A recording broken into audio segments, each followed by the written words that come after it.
सभापति महोदय, प्रस्ताव करता हूं कि सदन का समय मंत्री जी के वक्तव्य तक बढ़ा दिया जाए। मंत्री जी वक्तव्य तक बढ़ा।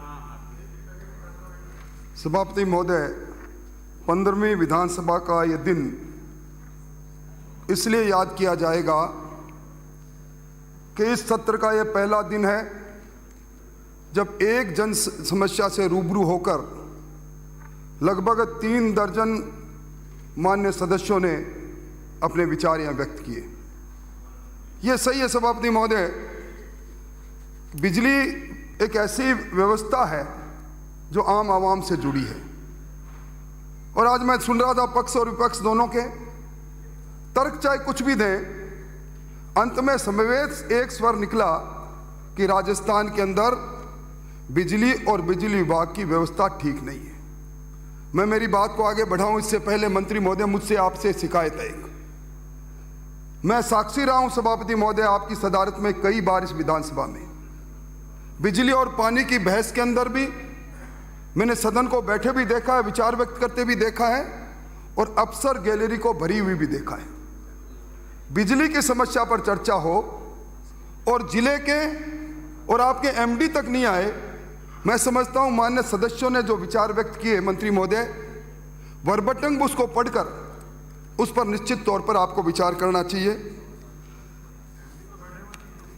सभापति महोदय, मैं सदन का ध्यान महामहिम राज्यपाल के चौथे अभिभाषण के पैरा 160 की ओर आकर्षित करना चाहूंगा मंत्री महोदय, और इस आशा के साथ करना चाहूंगा कि संसदीय परंपराओं में, संसदीय लोकतंत्र में महामहिम राज्यपाल के अभिभाषण में कोई बात इंद्राज होती है, दर्ज होती है, तो वो सरकार का विषम प्रतिज्ञा की तरह वो एक कमिटमेंट है।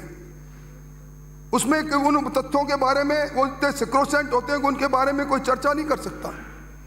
आपने पैरा 108 में एक कहलवाया कि राज्य की कुल विद्युत क्षमता 23,309 मेगावाट हो गई और विद्युत की दृष्टि से राजस्थान सरप्लस हो गया।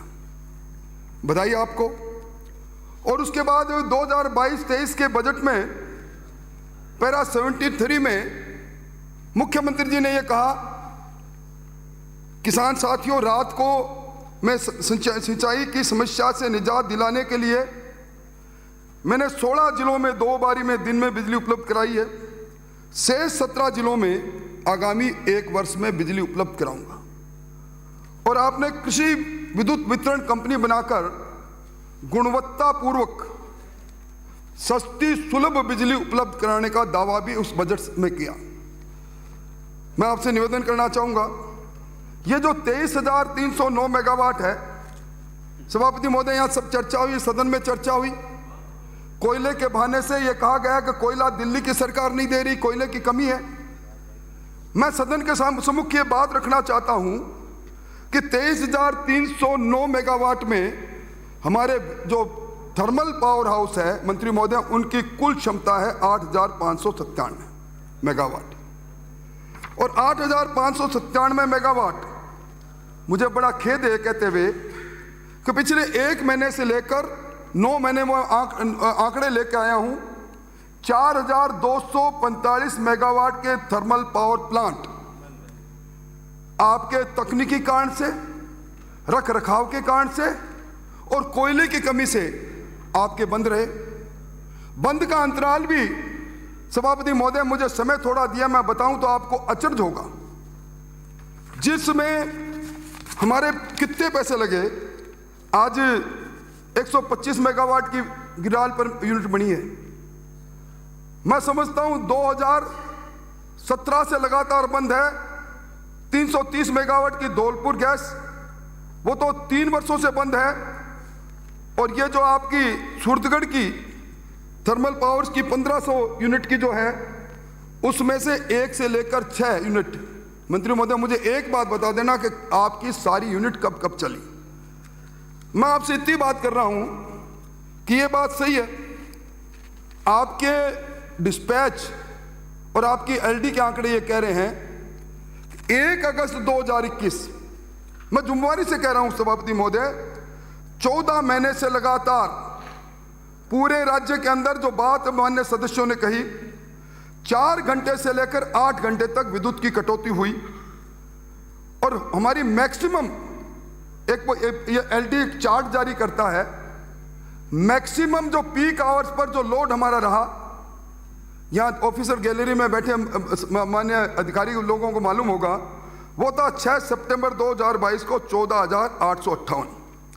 मेरा सवाल इतना सा है कि आपके पास 23,309 मेगावाट बिजली है और आपका पीक आवर्स में आपको जरूरत थी बिजली की 14,858 मेगावाट। अगर मैं आपके 20% के टीएनडी लॉस और एक्सिलरी कंजम्पशन की बात निकाल दूं, तो भी मंत्री महोदय ये जो आंकड़ा बैठता है, ये बैठता है अंधेरे में क्यों डुबो रखा है। ये कहते हैं ना सभापति महोदय, बचपन में सुना करता था, अंधेरी नगरी और चौपट राजा।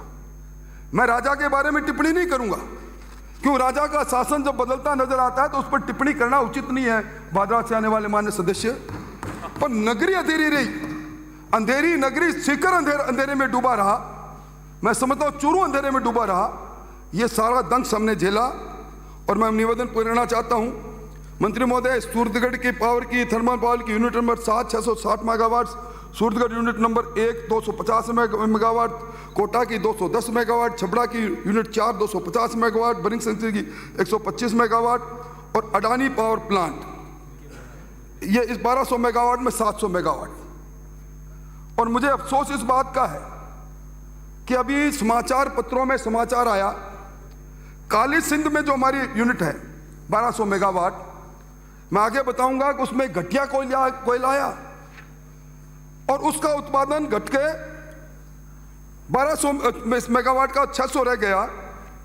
आपके ऊर्जा विकास निगम के पीएस सक्सेना जी, भास्कर सामंत जी, इन सब लोगों ने अलग अलग समय पर स्वीकार किया है मंत्री महोदय, कहां राजस्थान के अंदर विद्युत कटौती रही।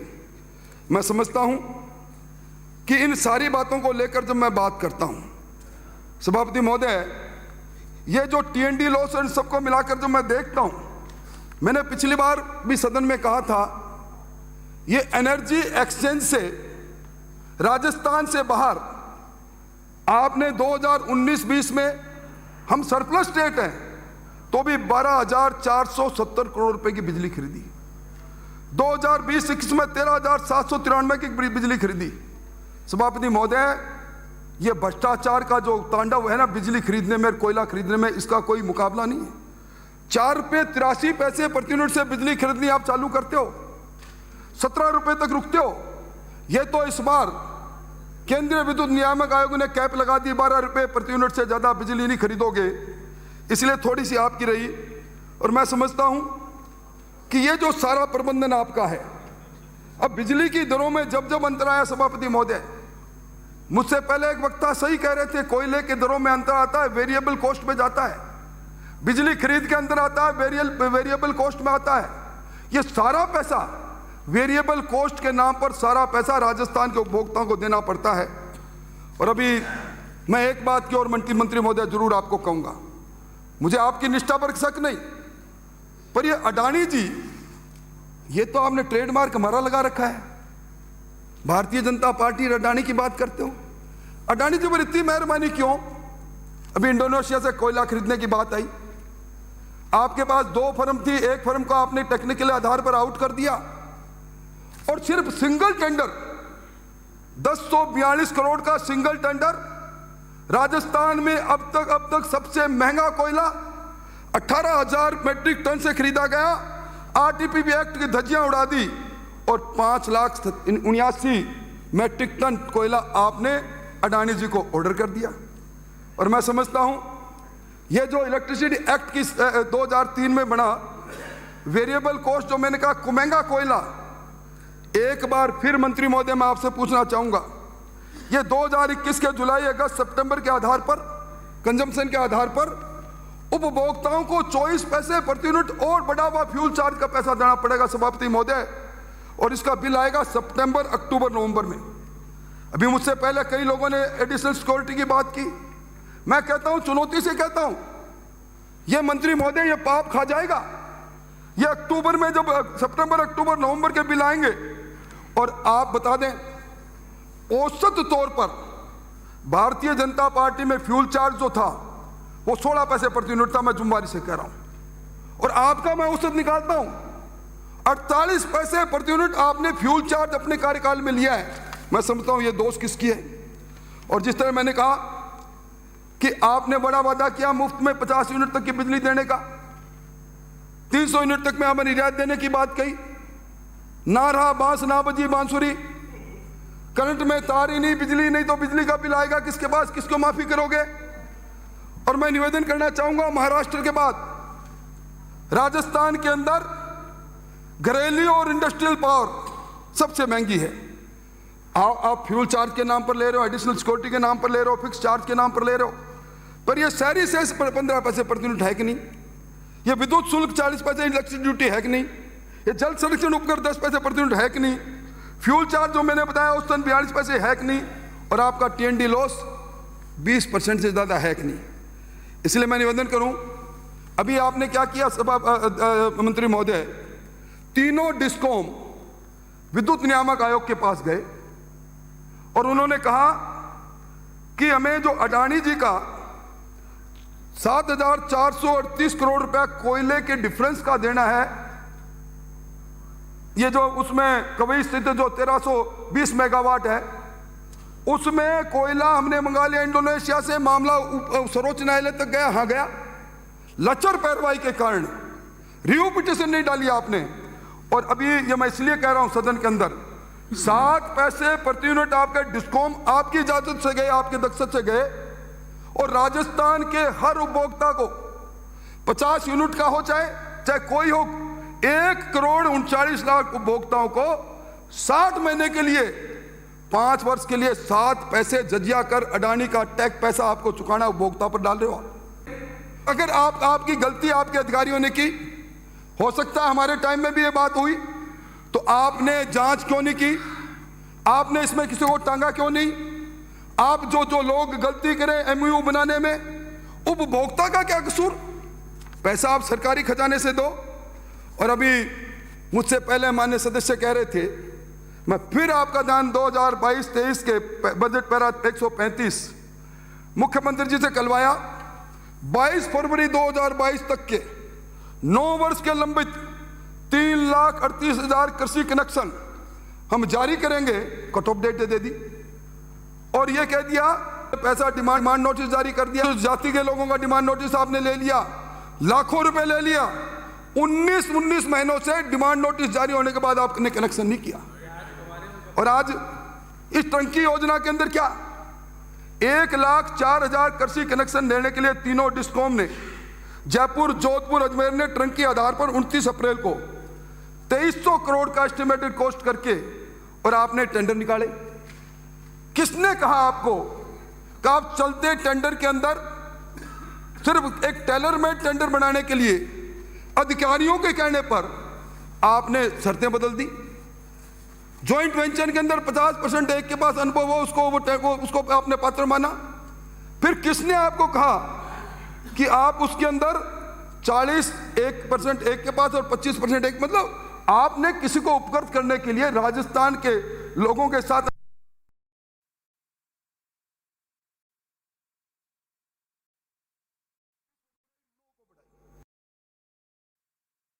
2300 करोड़ का टेंडर 3900 करोड़ पर चला गया। मैं समझता हूं 82% अधिक, ये 1600 करोड़ का फटका तो लग रहा है।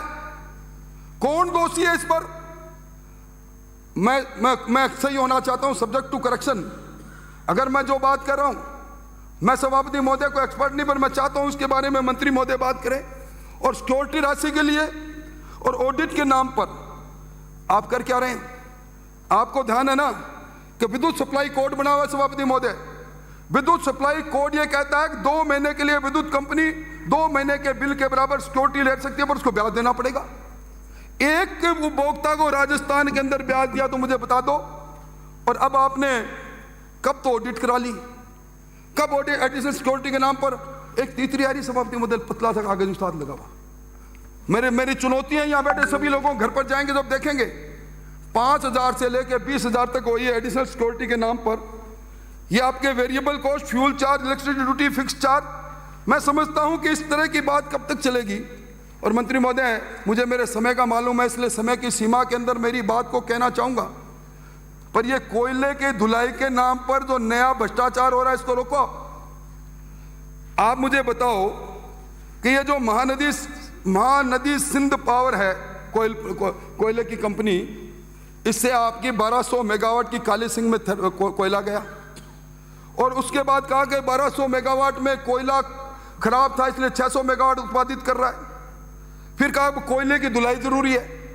मंत्री महोदय, छत्तीसगढ़ कैपिटल कोयला ब्लॉक आपके पास है, साउथ ईस्टर्न कोल फील्ड आपके पास है, जिससे कोल लिंकेज है नॉर्थ कोल फील्ड से है, और आज छत्तीसगढ़ के अंदर अब कह रहे कोयला नहीं है। आपको अगर मुख्यमंत्री नहीं लगे, वरना आप सही सही बात बता देते। ये छत्तीसगढ़ के मुख्यमंत्री जी के साथ वो मुस्कुराती हुई फोटो और उसके बाद वो वक्तव्य कि उसके अंदर सरकार ने एनओसी दे दी थी, पर छत्तीसगढ़ के अंदर रोकी हुई एनओसी आज अशोक जी गहलोत ने प्राप्त कर ली, क्योंकि मुख्यमंत्री छत्तीसगढ़ ने इस पर हाँ भर दी। क्या हुआ उसका?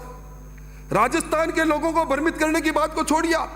इसलिए मैं निवेदन करना चाहूंगा कि अब आपने क्या किया, नेता प्रतिपक्ष को कहना चाहूंगा, 100 लाख टन कोयला मौजूदा दर से 40% अधिक खरीद लिया, और उसके बाद 2 जो निजी वासर कंपनियां उसको धोने का ठेका दे दिया। और भारत सरकार की गाइडलाइन मैं पढ़ के सुनाना चाहता हूं। पहले यह था कि 34% धुला हुआ कोयला होना चाहिए, गाइडलाइन है मंत्रालय, वन मंत्रालय की ने अधिसूचना 1561 21 मई 2020 में यह कहा कि अब बिजली संयंत्रों को पूर्व के 34% धुले हुए कोयले की अनिवार्यता नहीं है, क्योंकि कोयला धुलाई में जहां एक और पर्यावरण को नुकसान होता है, भूजल का दोहन होता है, कोल कंड से उड़ते हैं, इसके साथ ही 35% कोयले का शरण होता है। मना कर दिया। पर आप धुलाओ को कोयला, मैं समझता हूं ये कुछ ऐसे अनुचित सवाल है। सभापति महोदय, कोयला धुलाई के नाम पर पैसा भी वासरी कंपनी को, परिवहन के नाम पर कोयला पहले वासरी कंपनी के पास जाएगा, वापस थर्मल पावर में जाएगा, ये ठेका भी बाला और 35% कोयला जो धुलाई के बाद बचता ना, वो भी पिछले दरवाजे से वापस किसी न किसी कोल कंपनी के बिल से वापस आएगा। या मैं अंतिम बात सोलर एनर्जी कहता हूं, सभापति महोदय, हम उन भाग्यशाली प्रदेशों में हो जहां सनी डेज है 325, हमारा क्षेत्रफल विशाल है, और राजस्थान में जो सौर ऊर्जा की क्षमता है 142 गीगावाट, यानी 1,42,000 मेगावाट। देश के अंदर जो सोलर क्षमता जो देश के अंदर इन्होंने कहा वो है 748 गीगावाट, 142 हमारे। अब 13,074 मेगावाट के सोलर प्लांट राजस्थान में लगे हैं। फलोदी से आने वाले माननीय सदस्य सही कह रहे थे, 2 लाख हेक्टर जमीन फलोदी इलाके के अंदर निजी सोलर उत्पादन कंपनियों को सरकार ने अलग अलग समय में दी। और ये 21 मई जून 2022 को रिजर्व प्राइस पर आपने mister Advani renewable energy power limited को मोहनगढ़ प्रथम द्वितीय में 26,342 हेक्टर दे दी। अब ये 13,074 मेगावाट सोलर प्लांट है, इसमें विद्युत उत्पादन होता है 2 रुपए से लेकर 2 रुपए 70 पैसे तक, और राजस्थान उपयोग कर रहा है 3,326 मेगावाट। अरे धरती हमारी, सूर्य की कृपा हमारे पर, 2 रुपए से लेकर 2 रुपए 70 पैसे तक की हम बिजली दूसरे उद्योगपति और दूसरे राज्यों में जाए, और हम 17 रुपए में खरीदें। ये खेल क्या है, ये माजरा क्या है? मान्यवर बताओ तो सही।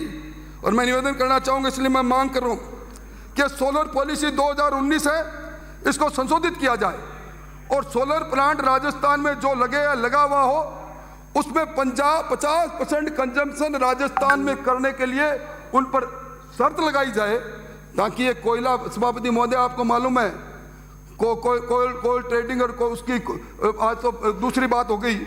मैं समझता हूँ ऐसे समय में, और मैं अब तो सभापति महोदय कार्बन ट्रेडिंग हो रही है, देश में कम कार्बन पैदा करने की बात वाट की सुपर क्रिटिकल थर्मल, और काली सिंह में 800 मेगावाट की ultra super critical, 2120 megawatt 15,660 crore की अनुमति आपने और दे दी। पूरी दुनिया वैकल्पिक ऊर्जा की तरफ जा रही है। आपने बजट में जो घोषणा की थी 2019-20 में 6,000 मेगावाट के थर्मल पावर प्रोजेक्ट, वो अधर में है। मेरी समझ में नहीं आ रहा, हमारे पास सोलर एनर्जी है, विंड एनर्जी है, और हमें 2 रुपए 70 पैसे तक बिजली हमें मिल सकती है, पर नहीं, हमें तो थर्मल में जाना है। कोयला तो वहीं से मिलेगा ना, खरीदना पड़ेगा ना, और महंगी बिजली वहीं से खरीदनी पड़ेगी। और एक मैं बात कहकर मेरी बात को समाप्त करूंगा।